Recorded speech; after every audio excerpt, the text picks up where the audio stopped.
네. 하루, 네. 한 달은, 네. 1년은 네. 이렇게 볼 때가 있어요. 그렇죠. 그렇다면 네. 이게 어떤 게 더 정확할까요? 정확하게는 뭐 명칭을 잡자면은 하루는 일진, 그 다음에 한 달 후는 월운, 1년 후는 뭐 말 그대로 그냥 1년 운인데 어떤 게 더 정확한가 상당히 내가 30년 동안 점사를 보면서 저도 약간 궁금해서 실례님한테 물어봤는데 중요한 게 뭐냐면 연운에는 분명히 돌아가실 분이 아니신데 월운에 의해서 돌아가시는 분이 계시고요. 월운에 돌아가시는 분이 아니신데 일진에 의해서 돌아가시는 분이 계십니다. 그래서 이게 참 어려운 얘기인데요. 팔자에도 없이 돌아가신다. 그러니까 팔자에 없는 죽음을 맞이한다. 이게 참 어려운 얘기입니다. 왜 그러냐면 원래 운에나 팔자에 들어있지가 않는데 월운이나 일진에 의해서 돌아가시는 게 있기 때문에 더 문제가 심각한데요. 만약에 내가 그날 아침에 일어났는데 좀 기분이 좀 안 좋거나 굉장히 불쾌하거나 화가 나요.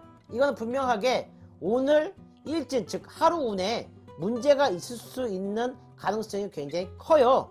그럼 이게 문제가 되는 게 또 뭐냐면 신기 있는 사람만 그 촉을 느끼고 신기가 없는 사람은 촉을 못 느끼나? 그렇지 않습니다. 내 인생을 좌지우지할 정도로 굉장히 일진의 영향을 받을 정도로 뭔가 문제가 생기는 날이라면 신기가 있든 없든 예민하게 반응을 하냐 아니면은 좀 더 예민하냐 아니면 덜 예민한 차이가 있을 뿐이지 분명히 내 인생에 만약에 관여할 정도의 일진이라면은 압니다.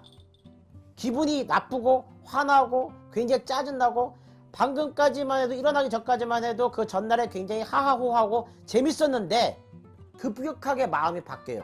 이럴 때는 잘 생각하셔야 돼요. 사업하시는 분이나 장사하시는 분한테는 금전적인 손해가 일어날 수 있는 그런 날이 될 수가 있고요. 그 다음에 직장 다니는 사람들 같은 경우에는 사고수가 생긴다거나 횡액이 생긴다거나 생명의 위험이 생길 수 있는 죽을 고비가 생긴다거나 그런 큰일이 생겼기 때문에 급작스럽게 그 마음의 변화가 생긴 거거든요. 이럴 때 어떻게 하셔야 되냐?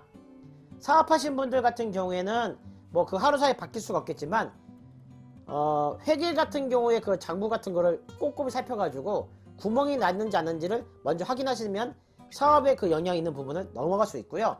일반 직장생활 하시는 분들 같은 경우는 그냥 차라리 거짓말 하십시오. 회사에다가 뭐라고 거짓말 하냐면 갑자기 몸이 너무 안 좋아서 저 그냥 반차 낼게요. 월차 낼게요 해서 하루 차라리 쉬면서 집에 있는 게 고비를 넘길 수 있는 얘기입니다. 그러면 월운 같은 경우나 아니면은 그러면은 1년운 같은 경우는 어떻게 해야 되냐? 점사를 보셔야죠.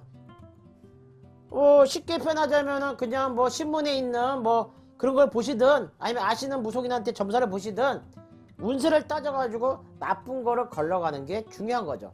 중요한 건 뭐냐면 팔자에도 없는데 일진이나 월운에 의해서 나쁜 일도 생길 수가 있기 때문에 내가 뭔가 중요한 상황이 생겼었을 때는 바로 그냥 벼락대감 검색하시고 전화를 하십시오. 점사 보셔가지고 편안하게 넘길 건 넘기고 좋을 건 받으면 되는 거기 때문에 가장 쉬운 방법이죠. 벼락대감했습니다. 벼락대감에 구독하기는 필수입니다. 구독, 좋아요, 구독, 좋아요.